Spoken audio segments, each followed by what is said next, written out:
반갑습니다. 영성 스케치.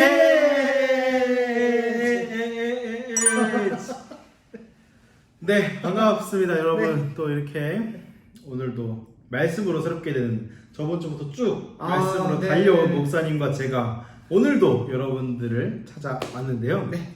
오늘도 중요한 말씀이죠. 네, 말씀으로 한번 거두절미하고 네. 말씀으로 한번 달려가 보도록 하겠습니다. 네. 오늘 37과 네. 말씀으로 네. 리포메이션. 네. 좋습니다. 네. 네, 다시 저희의 이 모습을 잊어버리고 다시 말씀으로 리포메이션. 네, 느헤미야 8장, 8절 9절 말씀 읽어보면서 네. 오늘 또 시작해 보도록 하겠습니다. 네. 하나님의 율법책을 낭독하고 그 뜻을 해석하여 백성에게 그 낭독하는 것을 다 깨닫게 하니 백성이 율법의 말씀을 듣고 다 우는지라. 총독 느헤미야와 제사장 겸 학사 에스라와 백성을 가르치는 레위 사람들이 모든 백성에게 이르기를 오늘은 너희 하나님 여호와의 성일이니 슬퍼하지 말며 울지 말라 하고. 아멘.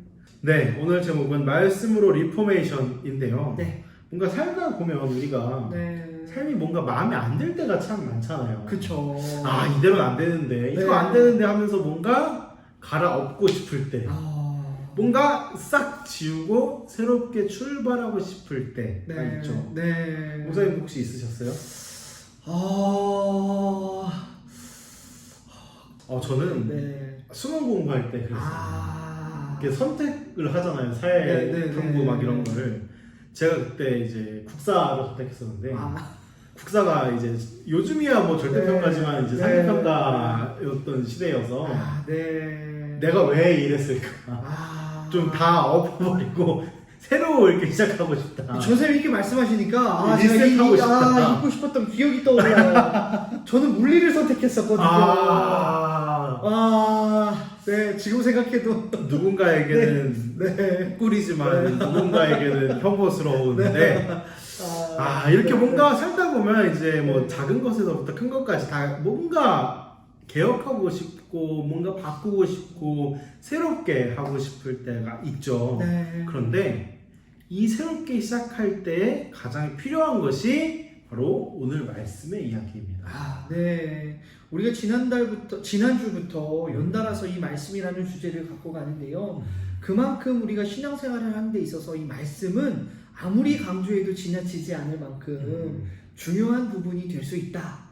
라는 부분들이 좀 맞습니다. 오늘 말씀의 내용은 이제 포로기 생활을 하던 이스라엘 백성들이 다시 고향 땅으로 돌아온 감격스러운 순간에 또 성벽을 세우고 하나님의 율법을 뭔가 낭독하면서 축제를 하면서 이 나라가 새롭게 시작되는 하나님의 역사가 새롭게 그들 가운데 펼쳐지는 이야기를 담고 있는데요.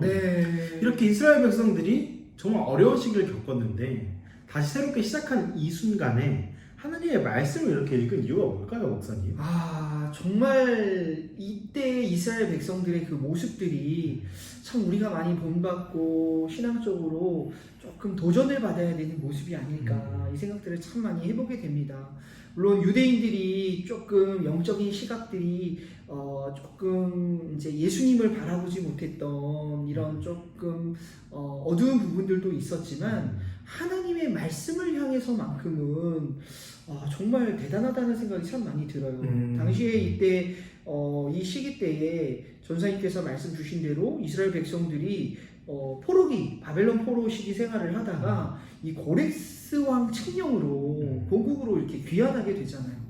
본국으로 왔는데 이 온 나라가 다 폐허와 같이 엉망이었죠. 이런 상황 속에서 얼마나 좌절이 컸겠습니까? 그 속 안에서 성전을 다시 재건축하고 자기들이 아무것도 없는 그 상황에서 포기하고 싶은 마음, 낭떠러지와 같은 마음을 부여잡고 그래도 주변의 환경들을 갖고 나갔던 거죠. 근데 그 안에서 그들이 가장 중요하게 생각했던 것은 건물이 아니라 바로 이 하나님의 말씀으로 우리의 민족이 다시 새롭게 시작해야 된다. 맞습니다.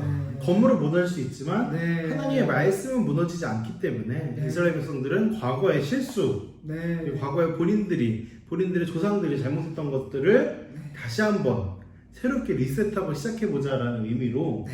하나님의 말씀을 낭독하면서 그 앞에 엎드리면서 자신들의 삶을 다시 한번 더 하나님께 드릴 수 있었던 것이죠. 네.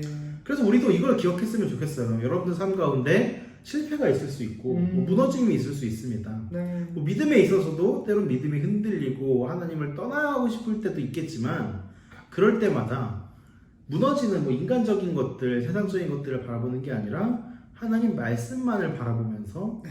다시 말씀 앞으로 돌아와서 그렇죠. 이스라엘 백성들처럼 목사님 말씀하신 것처럼 말씀 앞에서 새롭게 삶을 다시 쌓아 나가자는 거예요. 네. 그래야만 우리 삶이 정말 흔들리지 않는 토대 위에 서 있을 수 있다는 거 기억했으면 좋겠네요. 우리 친구들 꼭 기억할 수 있었으면 좋겠습니다.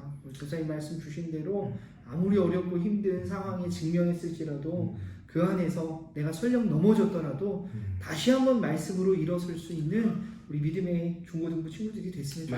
맞습니다. 여러분들이 말씀 위에 설 때 오늘 말씀에 적힌 것처럼 슬퍼하지 말고 우는 것이 아니라 기쁨에 여호와의 성의를 기뻐하는 네. 우리 모두가 될 수 있을 겁니다. 네. 자, 그럼 다시 한 번 더 지난주처럼 말씀을 앞에서 네. 새롭게 즐겁게 하루하루 살아가 보기를 결단하면서 말씀으로 저희도 나가볼까요? 네, 네. 목사님 네. 같이 나가볼까요? 네. 여러분들도 함께 나가봅시다. 그러면 네. 안녕. 안녕. 다음 주에 봐요.